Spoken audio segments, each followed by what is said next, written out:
Hello दोस्तों, स्वागत है आपके अपने YouTube चैनल मैथ्स शक्ति में। दोस्तों, मैं रत्नेश यादव। आज की इस वीडियो में आप बहुत ही बेहतरीन प्रश्न जानिएगा और मैट्रिक्स एग्जाम का बहुत ही इम्पोर्टेंट क्वेश्चंस।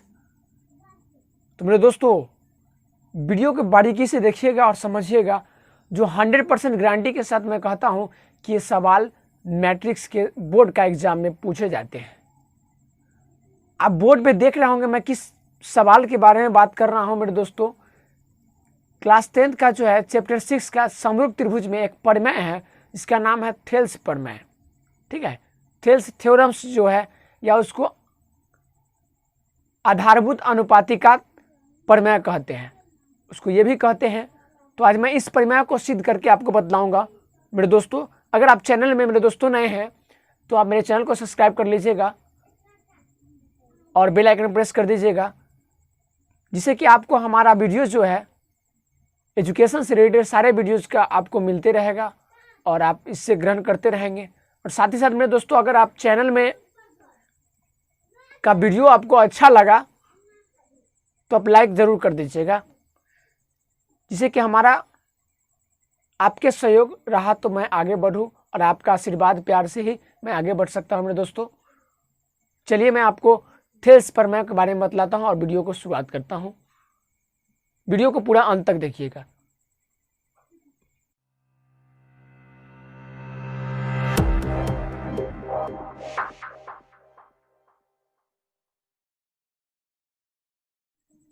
मेरे दोस्तों, थेल्स प्रमेय क्या है देख लीजिए। एक त्रिभुज पर एक भुजा के समांतर खींची गई रेखा अन्य दो भुजाओं को जिन दो बिंदुओं पर प्रतिच्छेद करती है वे बिंदु के भुजाओं का समानुपात में विभाजित करता है, यानी कि अनुपात में विभाजित करता है वो।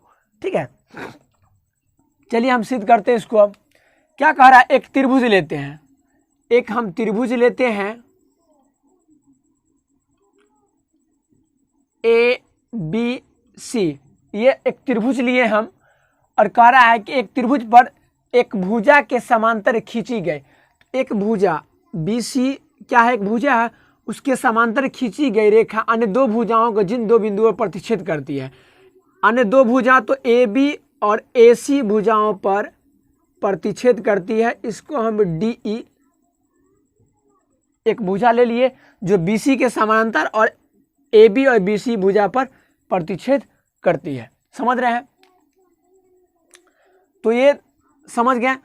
अब उसको जो है वे बिंदु भुजाओं के समानुपात में विभाजित करना है, यानी कि समानुपात में वो भुजाओं को हमको क्या करना है, विभाजित करना है। चलिए हम बताते हैं क्वेश्चंस को हल। चूंकि दिया हुआ क्या है हमें मेरे दोस्तों, दिया है त्रिभुज ए बी सी में, त्रिभुज ए बी सी में दिया है BC समानांतर DE, BC समानांतर DE दिया हुआ है एवं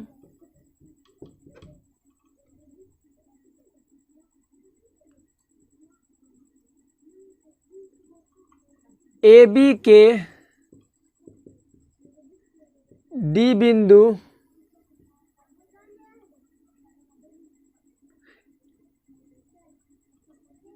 तथा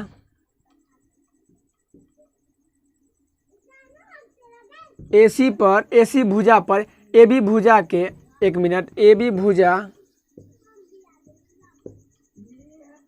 D बिंदु तथा AC भुजा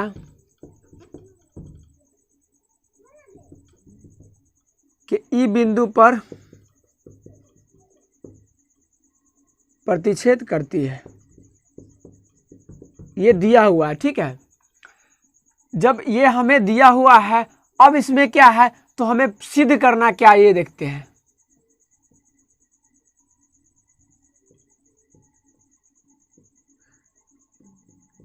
कि एक दूसरे के दो बिंदुओं पर प्रतिच्छेद करते हैं तो वे बिंदु भुजाओं के अंशानुपात विभाजित, भुजाओं के समानुपात, यानी कि AD बटा DB, AD बटा DB और AE बटा EC बराबर AE बटा EC। हमको ये प्रूव करना है मेरे दोस्तों। चलिए, जब हमें ये प्रूव करना है तो अब हमको इसको बनाने के लिए कुछ रचना, इसको करने के लिए, सिद्ध करने के लिए कुछ रचना लेते हैं, कुछ इसमें और प्रक्रिया बढ़ाते हैं जिसको हम लोग रचना करना बोलते हैं। इसमें क्या करते हैं कि B से E को और D से C को मिला देते हैं। ठीक है,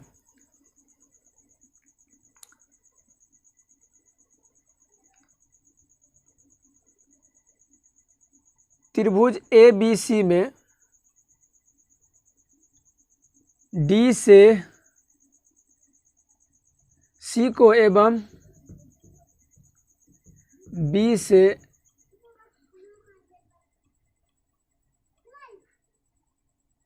E को मिलाया तथा E से AB भुजा पर N और D से इस पर M लिए। ठीक है, तो AB परपेंडिकुलर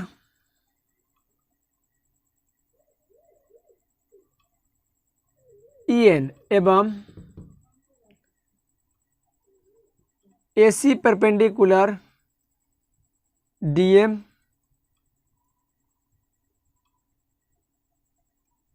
लंब डाला। ठीक है, हम रचना कर लिए कि हम A से जो ए बी भुजा पर पहले B से E को और D से E को मिला दिए, और ए बी भुजा पर मेरे दोस्तों क्या किए कि एक N लंब डाला और D से AC भुजा पर एक M लंब डाला। ठीक है, इतना समझ रहे हैं। अब जो मैं इसको क्या करूंगा, बनाऊंगा। ठीक है, इसको अब देखिए, अब उत्पत्ति में चलते हैं। अब उत्पत्ति में कैसे चलेंगे, यहां देखिए, दो त्रिभुज से हम चलते हैं, दो त्रिभुज से चलेंगे और उसको प्रूव करेंगे। तो एक त्रिभुज लेते हैं, त्रिभुज ADE, त्रिभुज ADE तथा त्रिभुज AB को आधार मान के, यानी कि AB को आधार मान के त्रिभुज ADE और DBE में चलते हैं, त्रिभुज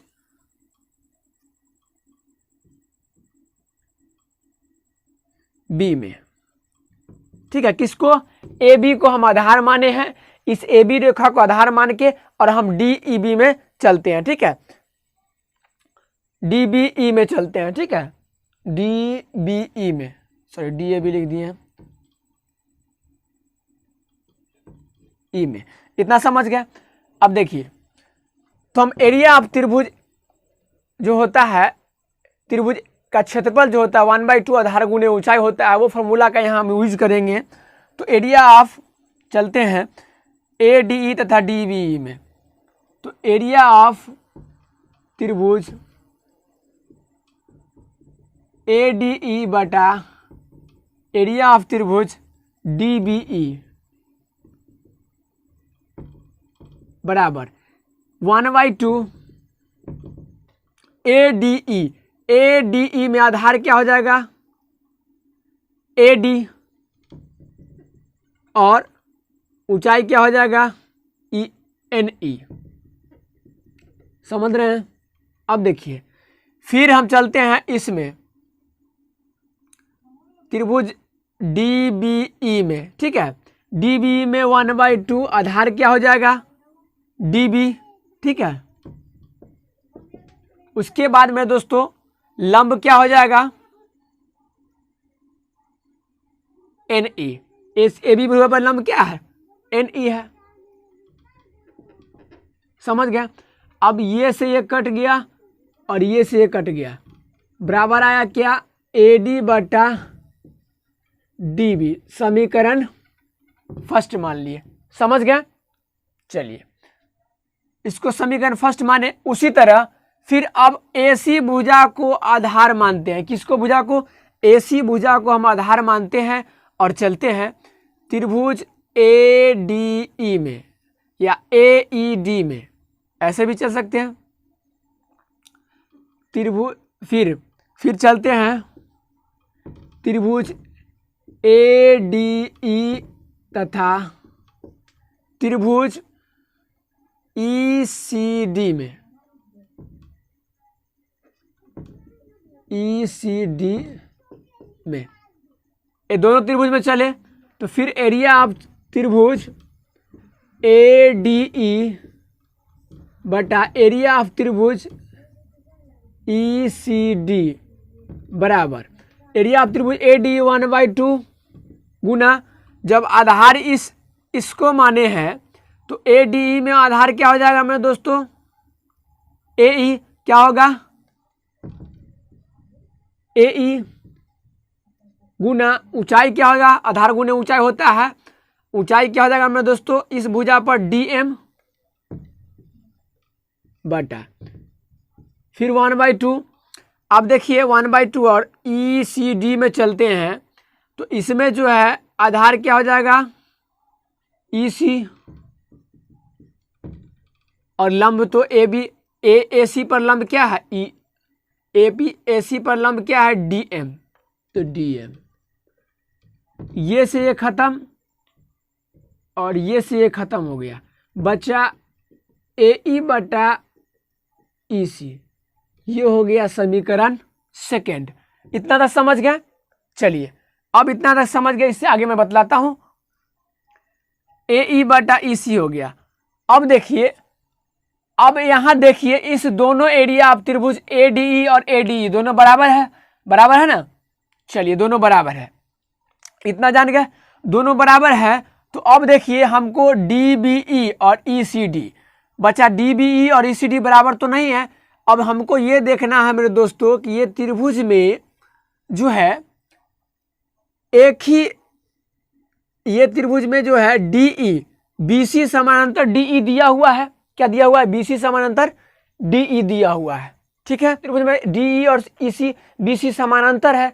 चलिए जब दोनों त्रिभुज में DE और BC समानांतर है मेरे दोस्तों, तो क्या करना होगा कि चूंकि दो त्रिभुज के जो भी दोनों त्रिभुज का अगर आधार समान हो तो उसका क्षेत्रफल क्या होता है, समान होता है। तो दोनों त्रिभुज का जो भुजा तो समान है, DE समानांतर BC है, तो उसका आधार भी समान होगा, ठीक है। तो दोनों त्रिभुज का जब आधार समान हो तो उसका क्या होगा, क्षेत्रफल समान है। चूंकि इसलिए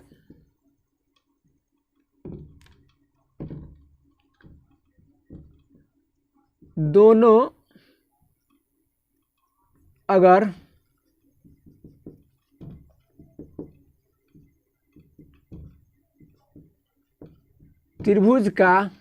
दोनों त्रिभुज का आधार समान हो तो त्रिभुज का क्षेत्रफल भी क्या होगा, समान होगा। ये DBE और ECD, इसीलिए एरिया ऑफ त्रिभुज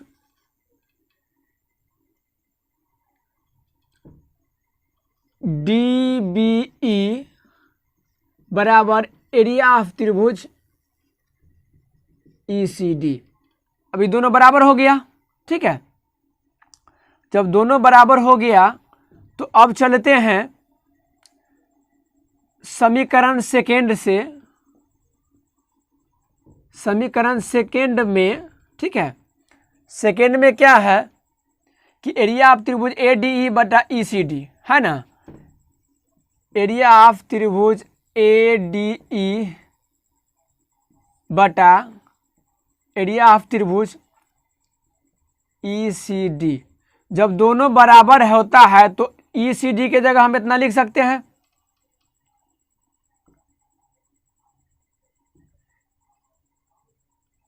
AE बटा EC, ठीक है।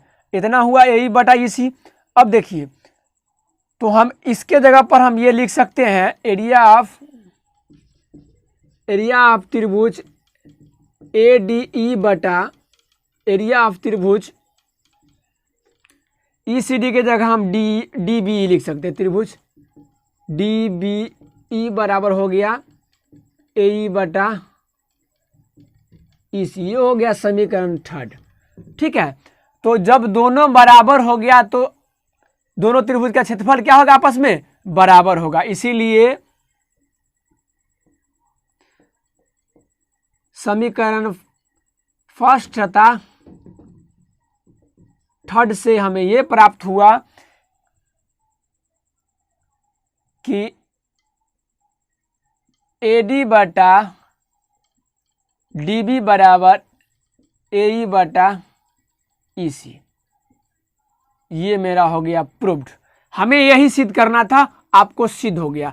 तो ये मेरे दोस्तों बहुत ही महत्वपूर्ण क्वेश्चंस है, बहुत ही इंपॉर्टेंट सवाल है जिसका नाम है थेल्स प्रमेय। तो आज आपने थेल्स प्रमेय को सीखा। अगर समझ में आ गया होगा तो एक लाइक जरूर कर दीजिएगा मेरे दोस्तों। अगर आप चैनल में नए होंगे मेरे दोस्तों तो चैनल को जरूर सब्सक्राइब कर लीजिएगा, जिससे कि आपको इस प्रकार का सारी वीडियो मिलते रहेगा हमेशा।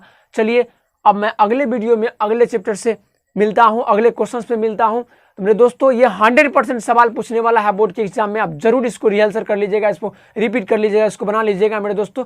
बहुत बहुत धन्यवाद कि आपने वीडियो को पूरा देखा। जय हिंद, वंदे मातरम।